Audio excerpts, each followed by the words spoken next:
Assalamualaikum warahmatullahi wabarakatuh. Alhamdulillahirrabbilalamin. Kita jumpa lagi di Wonder Home program Ramadan. Kita sudah memasuki bulan Ramadan pada hari ini, dan Wonder Home Library akan menyajikan kuliah-kuliah singkat yang berkenaan dengan keislaman untuk meningkatkan keimanan kita, untuk meningkatkan ketakwaan kita di bulan suci ini. Pada edisi perdana kali ini, izinkan saya Syifa Amin akan membawakan satu kuliah singkat yang berjudul Bahaya Ketinggalan Kunci di Bulan Suci. Ketika bulan suci Ramadan datang, pintu-pintu rahmat dibuka, pintu-pintu neraka ditutup, dan setan-setan dibelenggu. Begitu sabda Nabi besar Muhammad SAW yang diriwayatkan oleh Imam Muslim. Namun pertanyaan menggelitiknya, siapakah yang memegang kunci untuk membuka pintu rahmat, menutup pintu neraka, dan membelenggu setan tersebut? Umumnya kita berpikiran bahwa pemegang kunci itu adalah Allah Subhanahu wa Ta'ala sendiri, atau setidaknya para malaikat yang diperintahkan Allah untuk memegang kunci tersebut. Kalau pemahaman ini dipertahankan secara tekstual, kita akan terheran-heran kenapa di bulan suci ini masih banyak saja orang yang mencaci, memfitnah, menebar berita bohong, atau bahkan korupsi. Apakah Allah lupa membelenggu para setan tersebut? Dalam kuliah singkat ini, saya memahami bahwa Allah Subhanahu wa Ta'ala telah memberikan kunci dan mengamanahkan kunci tersebut kepada kita, manusia, melalui Ramadan. Manusialah pemegang kunci itu. Kalau kita mau memakainya dengan izin Allah, kita akan mampu membuka pintu surga, menutup pintu neraka, dan merantai setan-setan itu untuk menggapai kebahagiaan sejati di bulan suci ini. Ya, ilustrasi cerita menarik di bawah ini barangkali bisa membantu kita memahami bagaimana siklus hidup manusia dan betapa bahayanya kehilangan kunci kebahagiaan yang sejati itu. Dikisahkan ada 3 sahabat yang tinggal di Yogyakarta mendapatkan tiket menonton pertandingan sepak bola di Jakarta. Orang yang pertama berasal dari Madura, yang kedua dari Bugis, Sulawesi Selatan, dan yang ketiga orang Jawa. Mereka sangat antusias menonton pertandingan persahabatan untuk yang mempertemukan antara timnas Indonesia dengan bintangnya adalah Egy Maulana Fikri, dan timnas Argentina yang bintangnya juga akan hadir, Lionel Messi. Dibiayai oleh sponsor, mereka juga mendapatkan penginapan gratis 3 hari di hotel tertinggi di Indonesia, yaitu The Westin Jakarta, yang memiliki kurang lebih 66 lantai. Ketiga sahabat itu memutuskan untuk berangkat sehari sebelum pertandingan agar bisa jalan-jalan menikmati ibu kota Jakarta terlebih dahulu. Setiba di hotel, resepsionis memberikan kunci kamar di lantai 60. Mereka juga mendapatkan penjelasan bahwa lift menuju lantai 60 sebenarnya dapat dipergunakan setiap saat. Hanya saja, karena hari itu ada tindak terorisme yang terjadi, bom meledak di kawasan Kampung Melayu, manajemen hotel membuat kebijakan untuk mematikan lift setelah pukul 00.00 tengah malam. Setelah menaruh barang-barangnya di kamar, mereka bergegas menyewa mobil dan berkeliling Jakarta. Mereka pergi ke Taman Impian Jaya Ancol, menonton teater dan pertunjukan di drama di Taman Ismail Marzuki, dan mengunjungi tempat-tempat yang menarik lainnya. Mereka bersenang-senang di gemerlap ibu kota. Mereka makan malam di kawasan Kemang gitu. Tanpa mereka sadari, jarum jam sudah menunjukkan pukul 23.45 menit.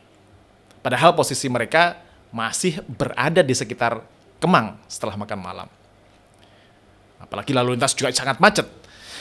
Mereka pun bergegas pergi, menggeber mobilnya untuk kembali ke hotel agar sampai di hotel sebelum lift dimatikan. Namun, apalah daya, mereka akhirnya sampai ke hotel ketika jarum jam tepat berada di angka 00.05. Artinya, mereka telat. Artinya, lift sudah dimatikan.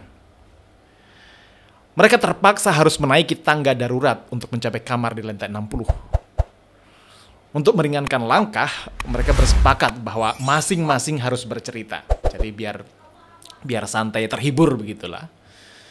Orang Madura mendapatkan giliran pertama untuk bercerita kisah-kisah lucu selama mendaki tangga di 20 lantai pertama. Giliran berikutnya, dari lantai 21 sampai 40, orang Bugis harus menuturkan kisah-kisah hikmah dan kepahlawanan. Terakhir, orang Jawa mendapatkan giliran bercerita kisah-kisah sedih dari lantai 41 sampai 60. Orang Madura punya banyak stok bahan cerita soal yang lucu-lucu. Nah, salah satunya yang dia ceritakan adalah cerita tentang anak Madura yang berhasil, dalam tanda kutip, mengalahkan Presiden Habibie dalam menghitung tinggi sebuah tiang. Dalam sebuah kunjungannya, Presiden Habibie mengukur sebuah tiang yang tertancap di depan sekolah dengan merebahkannya terlebih dahulu. Baru kemudian diukur. Si anak Madura protes. Menurutnya, jika tiang direbahkan, yang diukur panjangnya tiang, bukan tingginya tiang, kata dia. Si anak Madura kemudian segera menegakkan tiang tersebut, lalu memanjatnya. Di puncak ketinggian tiang, dia berseru dengan bangga. Beginilah harusnya tinggi sebuah tiang itu diukur, katanya. Kecerdasan anak-anak Madura. Orang Sulawesi tak mau kalah di lantai berikutnya, lantai 21 sampai 40.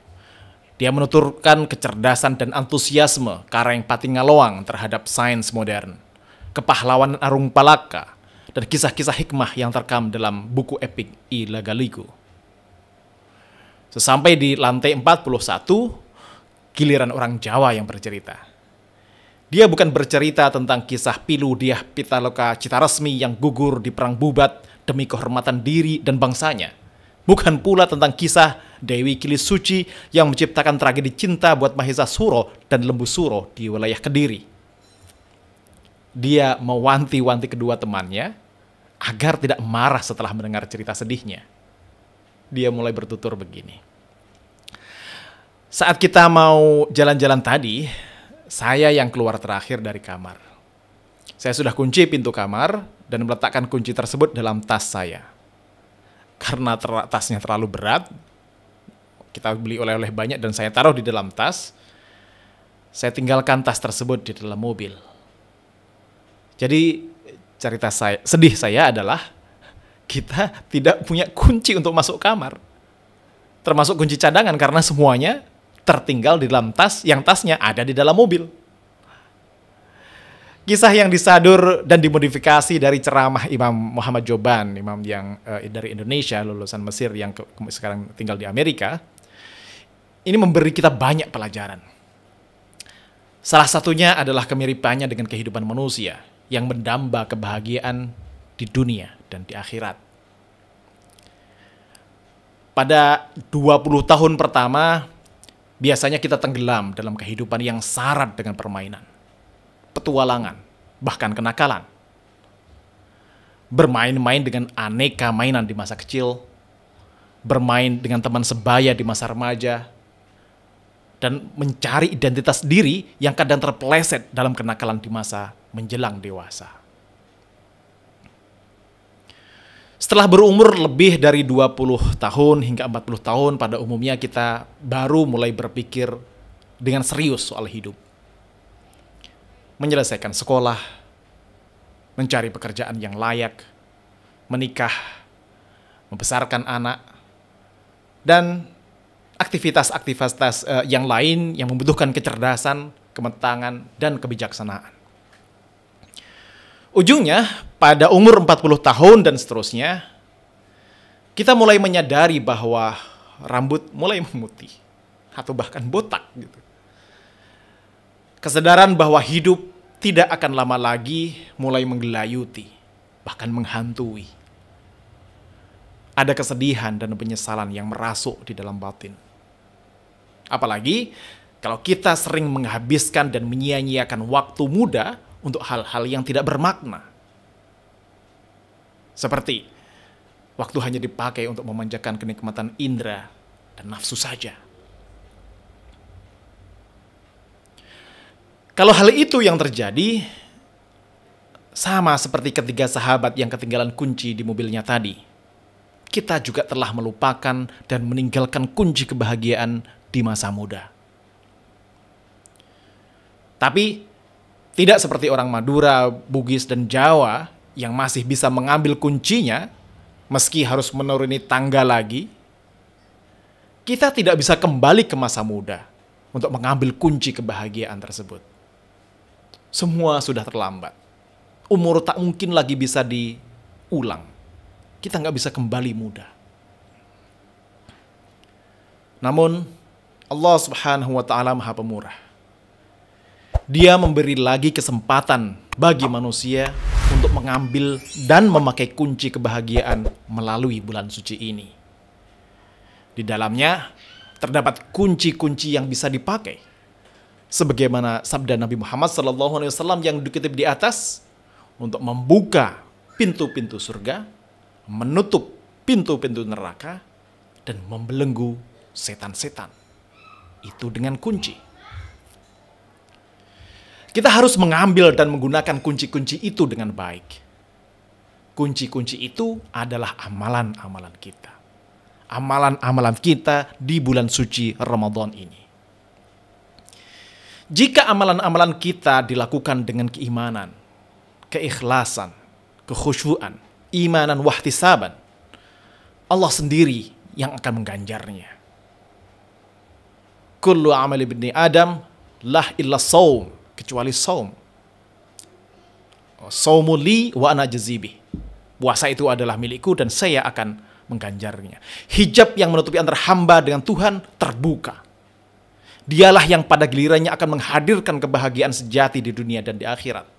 Untuk itu, kita, manusia, baik yang muda maupun yang tua, jangan sampai kita kehilangan atau ketinggalan kunci kebahagiaan di bulan suci ini. Mari kita raih kunci-kunci tersebut untuk membuka kunci kebahagiaan, pintu-pintu kebahagiaan di masa yang akan datang. Allahu a'lam bishawab. Assalamualaikum warahmatullahi wabarakatuh.